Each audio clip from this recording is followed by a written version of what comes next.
O Jo, kamusta? Ng balita? Busy na naman din tao kanini, month na naman na. Pero magkano nga daw ba ang cost of living dito sa UK? Usually, makanining normal weekend week in UK.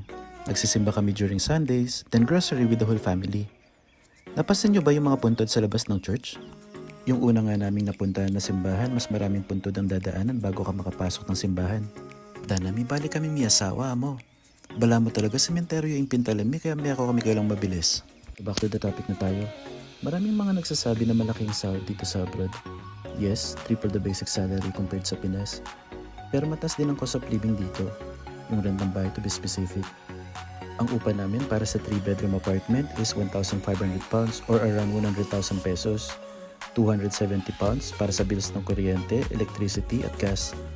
£160 para sa council tax. Ito yung binabayaran sa government para sa pang-maintain ng community. £500 para sa monthly grocery. £280 para sa gas at insurance ng sasakyan, £300 pangkain sa labas at kung ano man yung need namin bilhin para sa aming family. Nuko, Jo, kapag na-total mo yan ng peso, abot yan ng 210,000. Alaya pa kayo ng mortgage, babayaran mo yung Balemik yung Pampanga. Nuka rin ka pa, ala na mitagan na. Pwede naman kumain sa labas paminsan-minsan at para makapag-relax ang mga bata. Kung ikaw, gusto mo po bang mag-migrate dito sa UK?